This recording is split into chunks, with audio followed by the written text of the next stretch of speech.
Good morning mga kaibon, mga kalapatids. Welcome back sa aming channel. Para sa video natin ngayong araw na to, may nagtanong sa atin na followers natin, no.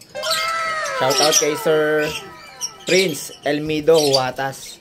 Ang tanong niya, paano ba nagpapaposter ng itlog ng African Lovebirds? Yun, no. Sagutin natin yan after ng intro.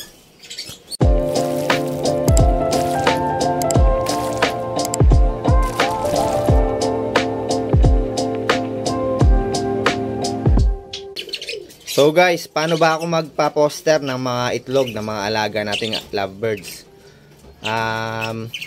Ito guys, may example ako, no. Kung ito yung itlog na gusto kong ipa-poster. Yung pinapa-poster ko, yung mga yung lahi, yung mutation na gusto kong dumami. For example, yung Project Parblo o papel natin, gusto ko yung dumami. Papaitlogin ko siya ng papaitlogin lang. Kukunin ko yung itlog niya, tapos ipapaposter ko dun sa sa mga poster parents na available. Ang ginagawa ko, pinagsasabay ko silang i-condition, tapos tinatakpan ko muna yung nest box nila. Tapos pag naka-condition na, sabay kong bubuksan yung nest box ng poster parents at saka nung gusto kong paramihin na lahi, yung for example yung Parblo o papel nga natin. Tapos syempre kapag yun, sabay mong binuksan yun, sigurado hindi magkakalayo yung nila, pagitan nila ng pag-iitlog. Tapos pag nakita kong nakapangitlog na siya ng marami, natapos na yung pangingitlog niya, doon ko kukunin yung itlog nung gusto nating paramihin na lahi, no. Kukunin ko yung itlog nila, tapos ilalagay ko doon sa sa poster parents. Tatanggalin ko yung itlog ng poster parents. Kung ilan yung itlog na ilalagay ko, yun yung tatanggalin ko doon sa poster parents. Pag ginagawa ko, yung mga hindi nagpo-fertile, yun yung mga pinapalitan ko, no. Tapos bago ko pala kunin yung yung itlog, sinasawsaw ko muna yung kamay ko sa mga patuka, ganyan. Para yung amoy ng kamay natin hindi didikit sa itlog. Tapos doon papalitan ko na yung ire-ready ko na agad yung itlog na ganyan. Ilalagay ko dito sa pagkainan. Tapos naka-ready na agad. Para pag kinuha ko yung itlog, para pag nilagay ko yung itlog dun sa poster parents, mabilisan lang, no. Maano nila agad, di sila may stress. Pagkatapos pala guys, no, after nun, nakunin natin yung itlog dun sa gusto nating paramihin na mutation. Isasara ko ulit yung nest box nila. Tapos i-condition ko ulit. Isasabay ko naman doon sa isang poster parents naman na natin, magaling natin bumuhay na poster parents, no.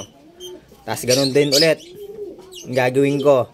Pareho ko silang i-condition, tapos sabay kong bubuksan na naman yung nest box nila. Pagpapahingayin ko yung nag-egg natin ng mga 2 weeks bago ko ulit buksan yung nila, yung nest box nila. Tapos mangingitlog na pag binuksan ko yung nest box nila, no, yun, magbe-breed na ulit sila. Isasabay ko na naman doon sa pangalawang poster parents. So guys, ganun lang yung ginagawa ko, no, sa pagpo-poster ng natin, mga alaga nating African Lovebirds. Pero ngayon, di ko na masyadong ginagawa kasi yun, Dati ginagawa ko yun. Dahil magaling naman bumuhay yung mga ibon natin, di na ako nagpapaposter, no. Kaya ginagawa ko sila na mismo yung pinapabuhay ko sa sarili nilang mga inakay. Yun guys, kung gusto niyo magpa-poster ng itlog ng mga alaga nyong African Lovebirds, dapat may kasabay silang ng itlog, no. Para yung yung date ng pagpipisa nila ay hindi nagkakalayo, no. Ako kasi yung mga ibon ko, magagaling kasi sila, no, yung mga ibon ko, kahit kakaitlog lang nila.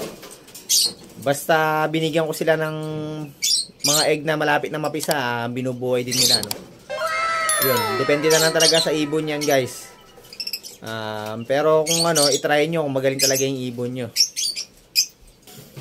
Tapos guys, after natin makuha yung itlog nung ano, after pala natin ilagay yung itlog dun sa foster parents, tapos yung mga kapalit na itlog, for example, may ano yun, may fertile dun, nililipat ko yun dun sa ibang breeder natin na ano, may infertile. Pinapalitan ko yung itlog nila at nilalagay ko yung fertile nung ano, itlog ng foster parents, no, para hindi sayang yung mga fertile egg na meron tayo, no. Yun, ganun lang po yung ginagawa ko.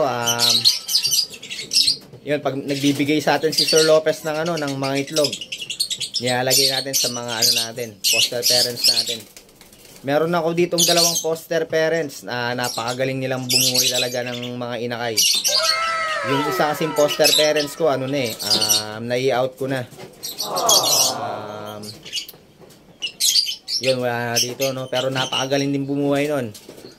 Yung mga foster parents kasi, dapat yan yung mga magaling bumuhay ng inakay. Yung mga foster parents ko, kahit kakaitlog lang nila, tapos binigyan ko sila ng egg na papisa na. Yun, nabubuhay talaga nila, no? Hindi sila maselan. Yun. Kaya dapat kung kukuha ko ng mga foster parents na African lovebirds, yung magagaling talagang bumuhay. Yung hindi maselan, kahit silipin nyo ng araw-araw yung nest box nila, hindi sila nai-stress. So yun lang po, no. Sana nasagot ko po yung katanungan ni Sir Prince Elmido Watas ng Paliparan, Dasmariñas, Cavite. Yun, maraming salamat sa iyo, sir. At nagkaroon tayo ng topic ngayong araw na to. So guys, hanggang dito na lang yung video natin. Sana may natutunan kayo, no? Yung ginagawa ko, base lamang po sa aking experience. Yun guys, huwag nyo sanang kalimutan mag-follow at mag-subscribe sa aming Facebook page at YouTube channel. Maraming salamat mga kaibon, mga kalapatids. Ingat and God bless.